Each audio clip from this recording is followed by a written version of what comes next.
Gas contract. Yes, but after that, he broke in this ceasefire. He killed our people, and he didn't exchange prisoners. We signed the exchange of prisoners, but he didn't do it. What kind of diplomacy, JD, you are speaking about? What do you mean? I'm talking about the kind of diplomacy that's going to end the destruction of your country. Yes, but if you Mr. President, with respect, I think it's disrespectful for you to come into the Oval Office and try to litigate this in front of the American media. Right now, you guys are going around and forcing conscripts to the front lines because you have manpower problems. You should be thanking the President for trying to bring it into this conflict. Have you ever been to Ukraine? Did you see what problems we have? I have been to. I've actually watched and seen the stories, and I know what happens is you bring them on a propaganda tour, Mr. President. Do you disagree that you've had problems bringing people in your military? And do you think that it's respectful to come to the Oval Office of the United States of America and attack the administration that is trying to prevent the destruction of your country? A lot of questions. Let's start from the beginning. Sure. First of all, during the war, everybody has problems. Even you, but you have nice ocean and don't feel now, but you will feel it in the future. God bless. You don't know that. God bless. You don't God know bless. that. You will not have a war. Don't tell us what we're going to feel. We're trying to solve a problem. Don't tell us what we're going to feel. I'm not telling you. Because I'm you're in no answering position honest to questions. dictate that. That's exactly what you're doing. You're in no position to dictate what we're going to feel. We're going to feel very good. We're going to feel very good and very strong. You will feel influence. You're right now not in a very good position.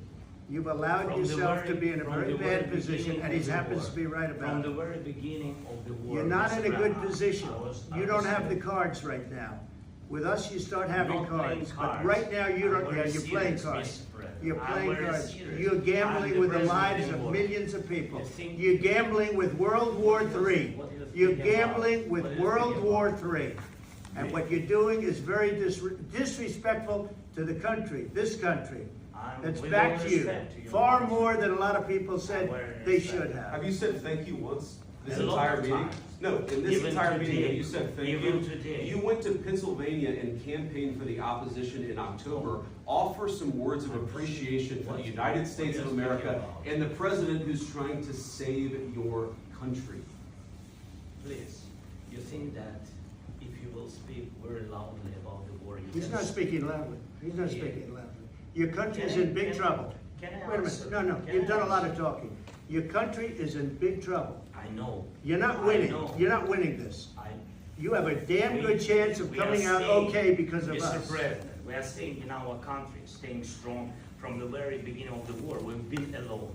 And we are thankful. I said thanks. You haven't been alone. You haven't been alone. We gave you, through this stupid president, $350 billion. We gave you military equipment, and your men are brave, but they had to use our military. If you didn't have our military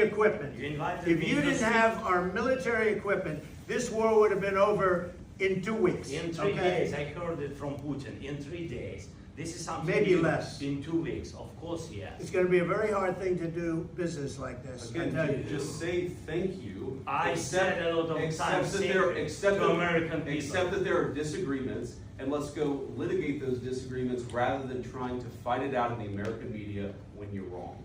We know that you're wrong. But you see, I think it's good for the American people to see what's going on. I understand, sir. I think it's very important. That's why I kept this going so long. You have to be thankful. You don't have the cards.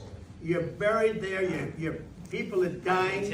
You're running low on soldiers. Listen, you're running low on soldiers. It would be a damn good thing. And then you tell us, I don't want a ceasefire. I don't want a ceasefire. I want to go and I want this. Look, if you could get a ceasefire right now, I tell you, you take it so the bullets stop flying and your men stop getting killed. Of course we want to stop the war. But you're saying you don't want a ceasefire. I want a ceasefire because you'll get a ceasefire faster than an agreement. Ask our people about a ceasefire, what they think. That wasn't with me. That wasn't with me. That was with a guy named Biden, who was not a smart person. That was with Obama. It was your president. Excuse me. That was with Obama, who gave you sheets, and I gave you javelins. Yes. I gave you the javelins to take out all those tanks. Obama gave you sheets. In fact, the statement is, Obama gave sheets and Trump gave javelins. You got to be more thankful. Because let me tell you, you don't have the cards. With us, you have the cards. But without us, you don't have any cards. One more question to Mr. Vice President.